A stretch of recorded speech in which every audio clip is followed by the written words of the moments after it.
पे खोल लीजिए आप लोग। इंजेक्शन लगाने की प्रक्रिया को, इंजेक्शन लगाने के अमल को पेरेंटल थेरेपी कहते हैं। ठीक है, ये इंजेक्शन लगाने का जो काम है इसको पेरेंटल थेरेपी कहते हैं। देखिए, ये पेरेंटल थेरेपी जो है ये पैरा प्लस एंट्रल, इससे मिलकर के बना है। पैरा के मतलब होते हैं अलावा, और एंटेरोन का मतलब होता है इंटेस्टाइन, यानी कि आंतों के अलावा। आंत, आंत से मतलब यहाँ सिर्फ आंत इंटेस्टाइन्स नहीं है। आंतों का मतलब यहाँ पूरी एलिमेंट्री कैनाल, यानी कि माउथ टू एनस, यानी कि मुंह से लेकर के जो एलिमेंट्री कैनाल, जो कि खाने की नली शुरू होती है, डाइजेस्टिव सिस्टम का जो फर्स्ट स्टेज है, वहां से जो शुरू होता है, वहां से लेकर के जो एंड है एनस तक का जो एरिया है, उससे मतलब है माउथ टू एनस, एंटेरोन, इंटेस्टाइन। यानी कि मुंह के अलावा किसी और रास्ते से जब दवा दी जाए, ठीक है, तो फिर और रास्ते से किस दवाई दी जाएगी? ठीक है, और रास्ते से जो दवाई दी जाएगी वो एनिमा टाइप में भी दे सकते हैं। मुंह के अलावा और अगर दी जाए तो एनिमा से दे सकते हैं, लेकिन एनिमा भी एलिमेंट्री कैनाल में ही छोड़ा जाता है। खाने की जो नली है, जो आंत है, उसी में छोड़ा जाता है। अगर एनस के जरिए से एनिमा किया जाए तो एनिमा भी तो खाने की नली में ही डाला जा रहा है। तो चाहे मुंह से दवाई ली जा रही हो या एनस से दवाई ली जा रही हो, जा तो खाने की नली में ही रही है। ठीक है, तो इस पूरे मार्ग के अलावा जो खाने का रास्ता है, खाने के रास्ते के अलावा फिर कौन सा रास्ता बचता है? खाने के रास्ते के अलावा इंसान की फिर जो स्किन है, जो खाल है, जो त्वचा है, फिर यही है कि इसी में को किसी भी तरीके से सुराख करके दवाई इंसान के अंदर घुसाई जाए, डाली जाए, दी जाए, इंसान की स्किन के अंदर को। ठीक है, क्योंकि एलिमेंट्री कैनाल में ओरल भी आ गया और एनस भी आ गया, सारा का ऊपर से नीचे तक का। तो जब उसके अलावा अगर कहीं से दवाई देनी है तो फिर कहाँ से दवाई देंगे? फिर तो जाहिर सी बात है कि जो खाल है, जो स्किन है, इसी में को सुराख करके दवाई दी जाएगी, यानी कि सुई से दवाई दी जाएगी। ठीक है, यानी कि इंजेक्शन वाली दवाई का जिक्र हो रहा है। यानी कि पेरेंटल थेरेपी, इंजेक्शन लगाने को पेरेंटल थेरेपी कहते हैं। टाइप ऑफ इंजेक्शन, इंजेक्शन लगाने के तरीके। देखिए, इंजेक्शन लगाने के तरीके का मतलब क्या है कि ऐसा तो नहीं है कि कहीं भी अंदाजे से घुसो दिया, नीडल को कहीं भी अंदाजे से डाल दी, जहां भी नरम नरम सा लगा, ऐसा तो नहीं, ये तरीका है। ठीक है, इंजेक्शन कहाँ कहाँ लगेगा? या तो मांसपेशी में लगेगा, ठीक है, या वेन वेन में लगेगा, नस में लगेगा, या आर्टरी में लगेगा, या रीढ़ की हड्डी में लगेगा, या लॉन्ग बोन, जो लंबी हड्डियां होती हैं, लंबी हड्डियों के बीच में जो खोखली जगह होती है जिसमें बोन मैरो भरा होता है, वह उसमें लगेगा। ठीक है, कहीं ना कहीं कायदे से लगेगा, बेकायदे से नहीं, ऐसे नहीं कि कहीं भी इंजेक्शन डाल दिया। अगर इंट्रामस्कुलर यानी कि मांस में लग रहा है तो मांस की भी पोजीशंस हैं कि यही यहीं लगे, हर जगह नहीं लगा सकते। क्यों? क्योंकि जो नसें, आर्टरी, वेन और नर्व है इंसान के जिस्म के अंदर, उनको बचाना होता है, क्योंकि वो कहीं इंजर्ड ना हो जाए। ठीक है, फिर कौन सी दवाई किस रूट से देने के लिए बनी हुई है, कौन सी दवाई किस रूट से देने में सेफ है, इन सारी चीजों को देखने के लिए अलग अलग रूट मुतय्यन किए गए, निर्धारित किए गए। तो सबसे पहले हम लेते हैं इंट्राडर्मल, यानी कि बायूनल जिल्द। इसकी यूनानी को भी याद रख लेना आप लोग। बायनुल जिल्द इंट्राडर्मल कहते हैं। डर्मिस जो होती है, एक्चुअली सबसे ऊपर जो होती है एपिडर्मिस, बीच में डर्मिस, और डर्मिस के नीचे हाइपोडर्मिस। तो इंट्रा, इंट्रा के माने होता है बीच में, और डर्मल का मतलब डर्मिस, यानी कि खाल के बीच में। ठीक है, एपिडर्मिस, डर्मिस, हाइपोडर्मिस। तो डर्मिस की बात हो रही है क्योंकि डर्मिस की भी दो लेयर होती है। तो डर्मिस के बीच में जो जो इंजेक्शन दिया जाता है उसको बायनुल जिल्द या इंट्राडर्मल कहते हैं। ठीक है, कौन सा इंजेक्शन इंट्राडर्मल दिया जाता है, बैनुल जिल्द दिया जाता है? बीसीजी की जो वैक्सीन होती है, जो टीबी की वैक्सीन होती है, जो बच्चे के पैदा होने के फौरन बाद ही 24 घंटे के अंदर अंदर ज्यादातर लगाई जाती है, उसको इंट्राडर्मल यानी कि बैनुल जिल्द स्किन में देते हैं जी। उसके बाद सबकुटेनियस, सबकुटेनियस, सब के मैंने नीचे, कुटेनियस के मैंने खाल। तहतुल जिल्द, सबकुटेनियस को तहतुल जिल्द बोलते हैं। तहतुल जिल्द, तहत के मैंने नीचे होता है, ठीक है, और जेर के मैंने भी नीचे होता है। तहतुल जिल्द या जेरे जिल्द, यानी कि स्किन के नीचे, खाल के नीचे, ठीक है। खाल के नीचे का मतलब क्या हो, ऊपर वाली स्किन कौन सी है, एपिडर्मिस, फिर डर्मिस, फिर हाइपोडर्मिस, या तो हाइपोडर्मिस में दें या हाइपोडर्मिस के नीचे दें, ठीक है। इसको क्या बोलते हैं, सबकुटेनियस।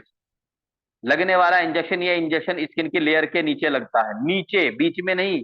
जो बीच में है वो इंट्राडर्मल है, जो नीचे है वो सबकुटेनियस है। कौन सा लगता है, मीजल्स की वैक्सीन जो है वो सबकुटेनियस लगती है। जो 90, मीजल्स की वैक्सीन कब लगती है, 90 महीने में लगती है। कहाँ लगती है, तहतुल जिल्द यानी कि जेरे जिल्द, सबकुटेनियस लगती है। इसके बाद आ जाइए इंट्रामस्कुलर। जितने भी इंजेक्शन लगते हैं, ज्यादातर जो इंजेक्शन होते हैं वो आईवी और आईएम लगते हैं। आईवी का मतलब होता है इंट्रावीनस यानी कि नस में, और आईएम का मतलब होता है इंट्रामस्कुलर यानी कि मांसपेशी में, ठीक है। इंट्रामस्कुलर इंजेक्शन, अजलाती इंजेक्शन, मसल्स बोलते हैं अजलात को, मांसपेशी को, ठीक है। अजलाती, अजलात में लगने वाला इंजेक्शन। हेपेटाइटिस बी और डीपीटी की जो वैक्सीन होती है वो इंट्रामस्कुलर लगती है। इसमें सवाल ऐसे भी आ सकता है कि हेपेटाइटिस बी की वैक्सीन, लेकिन ये हेपेटाइटिस बी, ये मतलब जितनी भी वैक्सीन हैं ये हम जो है प्रिवेंटिव एंड सोशल मेडिसिन में पढ़ के आ चुके हैं। वहां मैंने आप लोगों को बताया था कि कौन सी वैक्सीन किस रूट से लगती है, यानी कि कहाँ लगती है। इंट्राडर्मल लगती है, सबकुटेनियस लगती है, इंट्रामस्कुलर लगती है, कहाँ लगती है, या ओरली वैक्सीन दी जाती है जैसे कि पोलियो वैक्सीन है।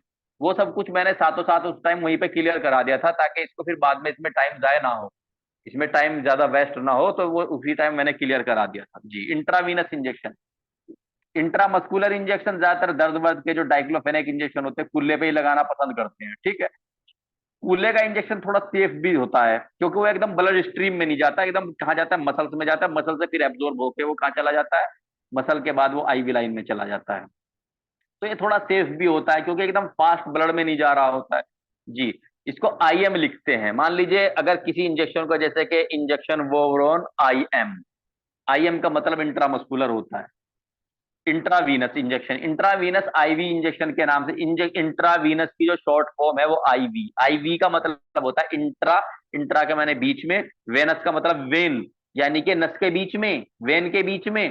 तो इंट्रावेनस कौन से इंजेक्शन है जो कि नस के बीच में है, जैसे कि इंट्राडर्मल खाल के बीच में, इसी तरीके से इंट्रावेनस यानी कि नस के बीच में, वेन के बीच में। तो वेन के बीच में जो इंजेक्शन लगते हैं, क्योंकि वो डायरेक्ट ब्लड स्ट्रीम में पहुंचते हैं, खून में लगते हैं, तो ये इंजेक्शन बहुत फास्ट असर करते हैं, क्योंकि ये एकदम बिल्कुल डायरेक्ट एकदम ब्लड में छुटते ही काम करने लग जाते हैं, ठीक है। विद इन ए मिनट, मिनटों सेकंडों में ये काम करते हैं। तो बहुत ही एहतियात के साथ और स्लोली स्लोली जो है, स्लो स्लो जो है ये इंजेक्शन दिए जाते हैं, इंट्रावीनस इंजेक्शन। और इनको वरीदी इंजेक्शन भी बोलते हैं यूनानी में जी। इसके बाद इंट्रा आर्टेरियल इंजेक्शन। देखिए हमने इंट्रा वीनस इंजेक्शन पढ़ा है, इंट्रा आर्टेरियल इंजेक्शन भी होते हैं। कुछ इंजेक्शन ऐसे होते हैं जो आर्टरी में भी लग जाते हैं। वेन तो ये होती है जो ऊपर ऊपर होती है, जो धागे धागे से दिखाई देती है, वेन होती है। आर्टरी कहाँ होती है, आर्टरी जिसको शिरियान कहते हैं वो अंदर होती है, डीपली होती है। तो कई इंजेक्शन इंट्रा आर्टेल होते हैं, ठीक है। किसी ऐसे नाम इंजेक्शन का नाम अगर पूछा जाए कि भाई इंट्रा आर्टेल कौन सा है, तो बिटामिथासोन। जो बेटनिसोल का इंजेक्शन है वो आईवी भी दे सकते हैं, आईएम भी दे सकते हैं, आई ए भी दे सकते हैं उसको, इंट्रा आर्टेरियल भी दे सकते हैं बिटामिथासोन, ठीक है। ये शिरियान में लगने वाला इंजेक्शन। उसके बाद है इंट्रा स्पाइनल। स्पाइनल कहते हैं रीढ़ की हड्डी के बीच में जो, जो दिमाग से जो नस आ रही है, जो नर्व आ रही है, ठीक है, जो रीढ़ की हड्डी के बिल्कुल बीच में, बीच रीढ़ की हड्डी के मोहरों के बीच में को आ रही है, उसको स्पाइनल बोलते हैं। जिसमें कि स्पाइनल एनेस्थेसिया भी दिया जाता है जबकि सिजेरियन वगैरह होता करते हैं, या या लोअर एक्सट्रीमिटी में कुछ सर्जरी करनी होती है, कुछ ऑपरेशन वगैरह कुछ भी करना होता है, तो इंट्रा स्पाइनल से काम चल जाता है, नीचे का जो धड़ है वो सुन हो जाता है, ठीक है। तो इसको इंट्रा स्पाइनल या इसको इंट्राथीकल इंजेक्शन भी बोलते हैं। यहाँ ऐसे भी पूछ सकता है कि इंट्रा स्पाइनल को का दूसरा नाम क्या है, इंट्राथीकल है, ठीक है। क्योंकि नंबर 4 5 के बीच में क्या करते हैं, जब स्पाइन में जो है सुन करने वाली दवाई छोड़ देते हैं और नीचे का दर्द सुन हो जाता है, उससे फिर सीजरियन हो जाता है। रीढ़ की हड्डी में लगने वाला इंजेक्शन, इसे नुखा यानी कि स्पाइनल यानी नुखाई इंजेक्शन भी कहते हैं, ठीक जी। इसके बाद इंट्रा ओसियस इंजेक्शन। ओसियस, ओसियस जो है ओस्टियोलॉजी से बना है, ओसियस हड्डियों का, ऑस्टियोलॉजी को medical science in which we study about the bones, चिकित्सा विज्ञान की वो शाखा जिसके अंतर्गत हम हड्डियों का अध्ययन करते हैं, ऑस्टियोलॉजी कहलाती है। ठीक है। इल्म तिब की वो शाख जिसके तहत हम हड्डियों का मुताला करते हैं, हड्डियों को पढ़ते और पढ़ाते हैं, हड्डियों को पढ़ते और पढ़ाते हैं, ऑस्टियोलॉजी कहलाती है या इल्मुल इजाम कहलाती है। यूनानी में इसके लिए नाम है इल्मुल इजाम। तो वो जो ऑस्टियोलॉजी है उसी को ओसियस बोलते हैं, ओसियस। इंट्रा ओसियस इंजेक्शन यानी कि हड्डी में लगने वाला इंजेक्शन। कुछ इंजेक्शन ऐसे भी होते हैं जो कि इंट्रा ओसियस लगते हैं। नॉर्मली इंट्राओसियस इंजेक्शन इतने आम नहीं है जितने कि इंट्रामस्कुलर, इंट्रावीनस है। सबसे ज्यादा इंट्रामस्कुलर लगते हैं, मांसपेशी में लगने वाले, उसके बाद इंट्रावीनस लगते हैं। लेकिन ये जो इंट्राओसियस और इंट्रा आर्टियल और स्पाइनल है, यानी कि जो स्पाइनल कॉर्ड में रीढ़ की हड्डी के बीच में इंजेक्शन लग रहा है, या हड्डी में इंजेक्शन लग रहा है, लंबी हड्डियां इनमें इंजेक्शन लग रहा है, या इंट्रा आर्टिरियल आर्टी वाले, ये नॉर्मली ज्यादातर हम देखने में नहीं आते। ये एकदम मेन स्ट्रीम में नहीं, ऐसा नहीं है कि मतलब ये लग रहे हैं एकदम। ठीक है। ये एक स्पेशलिस्ट के से ही जरिए से ज्यादातर लगाए जाते हैं। तो और वैसे नॉर्मली जो स्टाफ लगाता है इंट्रामस्कुलर लगाता है, इंट्रावीनस लगाता है। जी। तो ये जो intra arterial, intra spinal, intra osseous है, ओसियस जो लंबी हड्डियां होती हैं, लंबी हड्डियों के बीच में जो बोन मैरो होता है खाली जगह में, उसमें लगते हैं ये इंजेक्शन। इंट्रा पेरिटोनियल इंजेक्शन, कुछ इंजेक्शन क्या होते हैं, पेरिटोनियल कैविटी जो होती है इसमें लगते हैं, उनको इंट्रा पेरिटोनियल इंजेक्शन कहते हैं। पतनी इंजेक्शन यानी कि जो बतन में लगते हैं, एक तरीके से पेट में समझ लीजिए। इन्फ्यूजन, इन्फ्यूजन किसे कहते हैं, ग्लूकोज वगैरह जो ड्रिप वगैरह बोतल चढ़ाते हैं, आती है, एनएस आती है, डीएनएस आती है, डी5 आती है। ठीक है। इलेक्ट्रोलाइट आती है, पी आती है, बहुत सी तरह की आती है, फ्लूकोनाजोल आती है, और कई सारे एंटीबायोटिक्स आते हैं। तो ये जो इंजेक्शन जो आईवी, जो कि एक तरीके से आईवी लाइन से लगते हैं लेकिन फ्लूइड टाइप में लगते हैं, इनको चढ़ाना इन्फ्यूजन कहलाता है। इनको चढ़ाना इन्फ्यूजन कहलाता है। एक होता है ट्रांसफ्यूजन। देखो, इन्फ्यूजन क्या है, बोतल लगाना, और ट्रांसफ्यूजन क्या है, ट्रांसफ्यूजन कहते हैं ब्लड या ब्लड का कोई घटक, यानी कि ब्लड का कोई हिस्सा, खून का कोई हिस्सा, जैसे कि प्लाज्मा हो या प्लेटलेट्स हो। प्लाज्मा प्लेटलेट्स कहां निकल रहे हैं, खून से तो निकल रहे हैं ना। तो खून या खून का कोई अवयव, घटक, ठीक है, या तो खून हो या खून से निकली हुई कोई दूसरी चीज हो, जैसे कि प्लेटलेट्स जो है वो खून से निकलती है, प्लाज्मा। तो अगर ये चढ़ाई जा रही है किसी को तो इसको इन्फ्यूजन नहीं, इसको ट्रांसफ्यूजन बोलते हैं। जी। पर्पज ऑफ इंजेक्शन, इंजेक्शन क्यों लगाते हैं, क्या जरूरत पड़ रही है इंजेक्शन लगाने की जब खाने की दवाइयां हैं। ठीक है। तो क्यों लगाते हैं, देखिए, इसलिए इंजेक्शन लगाए जाते हैं क्योंकि इंजेक्शन, इसकी पहली वजह क्या है, इंजेक्शन की जो दवाई है वो डायरेक्ट खून में जाती है या मांसपेशी में जाती है, मतलब डायरेक्ट शरीर में जाती है। वो जीआईटी ट्रैक्ट में नहीं जाती, यानी कि खाने वाली जो नली है इसमें नहीं जाती, बल्कि कहाँ जाती है, डायरेक्ट मांस में जाती है या नस में जाती है, और डायरेक्ट काम करती है, बहुत तेजी से काम करती है, इसलिए इंजेक्शन रूट से दवाई दी जाती है। दूसरा क्या है, कई बार, इसकी दूसरी वजह क्या, कई बार मरीज खुद दवाई लेने की हालत में नहीं होता, मान लीजिए उसका दिमागी तवाजुन ठीक नहीं है, मेंटली डिस्टर्ब है। ठीक है। उसको जो है, या फिर दौरे पड़ रहे हैं मरीज को, वो भी मेंटली डिस्टर्ब में आ गया, तो या बेहोश है मरीज, तो ऐसे मरीजों को जो कि खुद दवाई नॉर्मली नहीं ले सकते, उनको इंजेक्शन ही लगाने होते हैं। तो दूसरी वजह ये हुई। और अगर दस्तों वगैरह में, तीसरी वजह क्या है, दस्त वगैरह लग रहे हैं, डिहाइड्रेशन बहुत ज्यादा हो गया, पानी की कमी हो गई है, इलेक्ट्रोलाइट्स की कमी हो गई है, तो उसमें भी फिर इन्फ्यूजन किया जाता है, ड्रिप्स वगैरह लगाए जाते हैं, इलेक्ट्रोलाइट्स की पूर्ति की जाती है। ठीक है। साथ साथ जो फ्लूइड पानी होता है उसकी पूर्ति हो जाती है, और उसी में इंजेक्शन जो मेडिसिन होती है वो भी लग जाती है। तो उस सिचुएशन में डिहाइड्रेशन वगैरह में भी जो है आईवी लाइन ज्यादा बेनिफिशियल होता है, ज्यादा फायदेमंद होता है। जैसे कि एक बीमारी चली थी, हैजा। हैजे में इतनी बुरी बीमारी थी कि लोगों कंट्रोल से बाहर हो रहा था। ठीक है। लेकिन एक तो उसका प्रॉपर ट्रीटमेंट कर लिया गया, और दूसरी क्या हुआ, दूसरा मामला ये हुआ कि अब आईवी लाइन बहुत ज्यादा डेवलप हो चुकी। आईवी लाइन बहुत ज्यादा, जो जो पेरेंटल रूट है वो बहुत ज्यादा डेवलप हो चुका, अच्छे अच्छे एंटीबायोटिक्स हैं, और जो फ्लूइड की डिहाइड्रेशन की कमी है वो भी नहीं हो पाती। तो अब ज्यादा इस तरह की जो डिजीज थी उन पे बहुत ज्यादा हद तक कंट्रोल कर लिया गया है। कुछ सुन करने वाली दवाइयां होती है, मान लीजिए अंगूठे वगैरह, उंगली वगैरह को सुन करते हैं, तो ऐसा तो नहीं है कि भाई स्प्रे करके ही पूर्ण रूप से सुन कर दिया गया। तो क्या करते हैं, वहां पे लोकल एनेस्थेसिया दिया जाता है। तो लोकल एनेस्थेसिया कैसे देंगे, इंजेक्शन जाइलोकाइन जैसा आता है, तो उसको कैसे देंगे, उसको भी इंजेक्शन में देंगे। स्पाइनल अगर एनेस्थेसिया देंगे तो उसको भी इंजेक्शन में देंगे। जनरल देंगे तो उसकी भी दवाई हैं, उसको भी ऐसे ही देंगे। ठीक है। तो ये जो सुन्न करने वाली या बेहोश करने वाली दवाई हैं, ये भी जो है क्या है, ज्यादातर इंजेक्शन। हालांकि कुछ दवाइयां सुन्न करने वाली जैसे क्लोरोफॉर्म वगैरह है, ऐसी भी है जो कि सुंघाई जा सकती थी, सुंघाए जाने से जो है अपना काम कर देती है, लेकिन वो इतनी सेफ नहीं है। कई बार अगर ज्यादा सुंघा दी जाती थी तो मरीज को जो है वो दिक्कत हो जाती थी, परेशानी हो जाती थी। इंजेक्शन में क्या है, इंजेक्शन में नपी तुली डोज, जितनी डोज मरीज को देनी होती है इतनी जो है नाप तोल करके दे लेते हैं एमएल में। ठीक है, लेकिन क्लोरोफॉर्म का क्या है, थोड़े बटन जो है वो ज्यादा की बजाय थोड़ा ज्यादा खुल गया, ज्यादा चढ़ गई तो नुकसान हो जाएगा। जी। तो ये भी एक वजह है कि इंजेक्शन फॉर्म में दवाई देना। जी, दवाई देने की, इंजेक्शन लगाने की तैयारी। इंजेक्शन लगाने की तैयारी कैसे कैसे करें, देखिए जो इंजेक्शन होता है, इंजेक्शन जो होता है, एक एम्प्यूल होता है, एक वाइल होती है। एम्प्यूल क्या होता है, एक छोटी सी बोतल होती है, कांच की बंद होती है पूरी की पूरी। ठीक है। उसका जो ऊपर वाला हिस्सा होता है उसको स्टेम बोलते हैं, नीचे वाले को बेस बोलते हैं। तो जब कोई नर्स इंजेक्शन लगाए तो उससे पहले उसको थपथपा ले, या हल्का सा हिला ले, ताकि अगर दवाई ऊपर स्टेम में चढ़ी हुई है तो नीचे आ जाए, अगर स्टेम में चढ़ी हुई है नीचे आ जाए। उसके बाद उसको नर्सिस जो है उसको उस स्टेम और बेस के बीच में जो गड्ढा सा होता है उसमें घिस करके भी उसको आराम से तोड़ लेती है। दूसरा तरीका इसका इसका ये है। और जो वाइल होती है, वाइल में क्या होता है, एक्चुअली रबड़ की डांट होती है। ठीक है, वाइल में रबड़ की डांट होती है, उल्टा करके इसको भर लेते हैं। अब वाइल का क्या फायदा, वाइल का फायदा ये है कि एक ही इंजेक्शन को जो है एक डोज में डिवाइड डिवाइड कर सकते हैं। ठीक है, मान लीजिए कोई इंजेक्शन है, दो जेंटामाइसिन है, मान लीजिए 2 ml है, और हमें किसी को 1 ml लगाना, तो 1 ml भरो लगा लो। अब तो इंजेक्शन जेंटामाइसिन भी एम्प्यूल फॉर्म में आ गया, पहले वाइल फॉर्म में आता था। तो मान लीजिए 1 ml भर लिया, 1 ml रख लिया, कुछ नहीं बिगड़ता, पन्नी में बंद करके रख दो। ठीक है, या जो उसका डिब्बी आती है उसमें रख दो, कुछ नहीं बिगड़ेगा। ठीक है, एम्प्यूल में अगर एक बार फोड़ दिया तो एम्प्यूल तो खुल गया, उसमें धूल मिट्टी बैठेगी, फिर धूल मिट्टी को आप आईवी लगाएंगे या आईएम लगाएंगे तो इंसान के शरीर में जाएगा, इंफेक्शन कर सकता है, इंजेक्शन पक भी सकता है।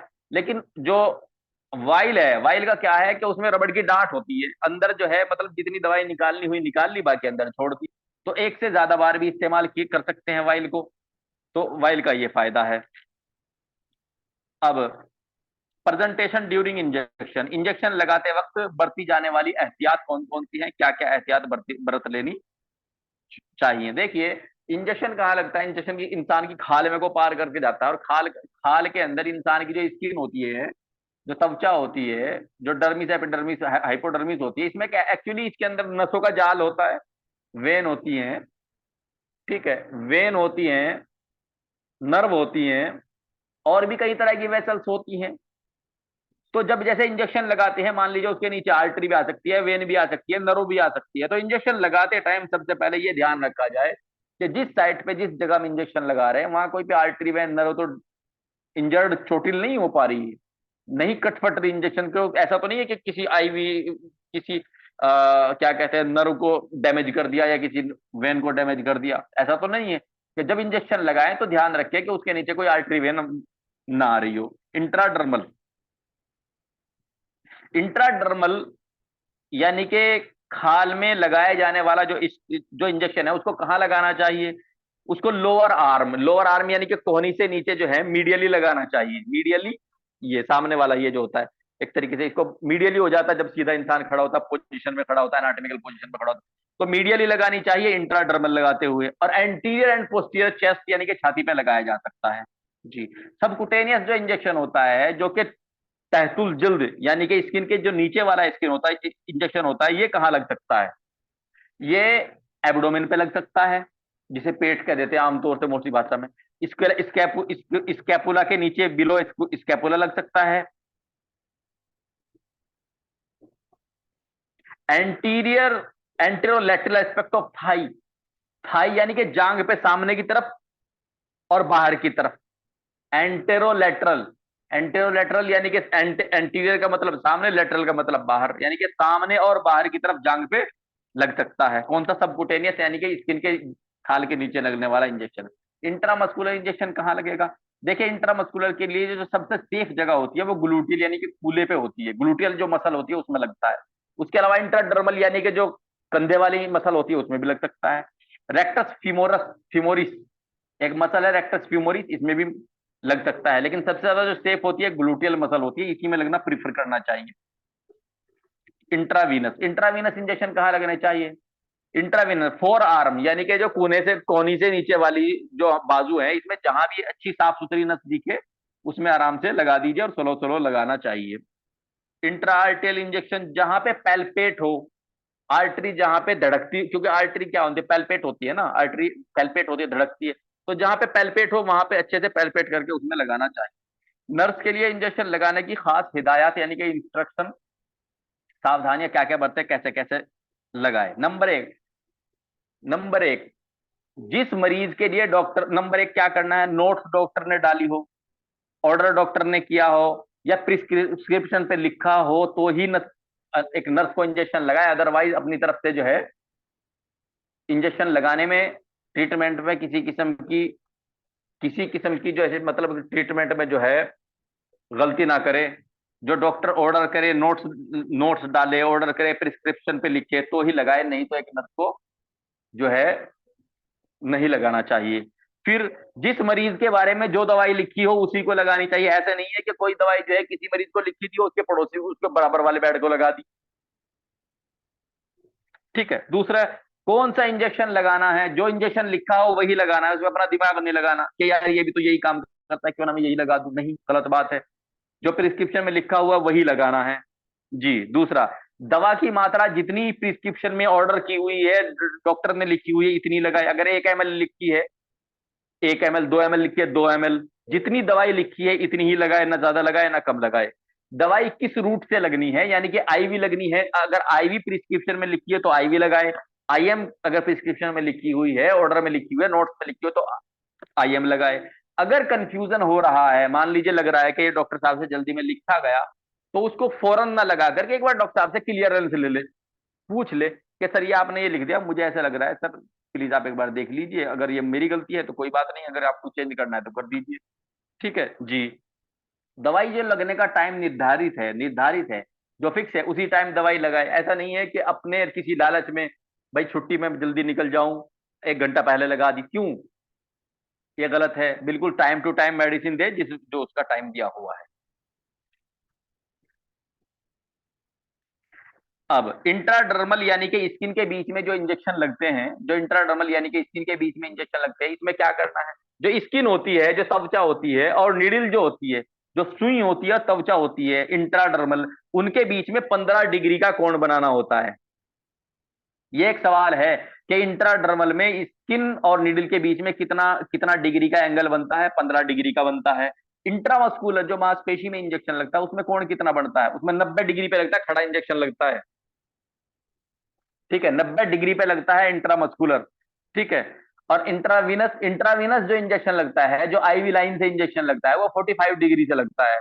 स्किन और निडल के बीच का जो कोण होता है, जो एंगल होता है, कोण को यूनानी में जाविया को कहते हैं, जाविया, जाविया। ठीक है। जो कोण होता है वो 45 डिग्री का होता है। आईएम में 90 डिग्री, इंट्राडर्मल में 15 डिग्री, आईएम में, इंट्रामस्कुलर में 90 डिग्री, आईवी में 45 डिग्री, और इंट्राडर्मल में 15 डिग्री, 15 डिग्री। इन चीजों का ध्यान रखना, एग्जाम पर्पज से बहुत ज्यादा इंपॉर्टेंट है। इसमें पूछ लेते हैं कई बार, इंट्रामस्कुलर पूछ लेते हैं या आईवी पूछ लेते हैं। आईवी का ध्यान रखना है ये 45, आईएम का रखना है 40, आईएम का रखना है 90 डिग्री। आज इतना ही, इंजेक्शन हमारा कंप्लीट हुआ, बाकी कल देखते हैं।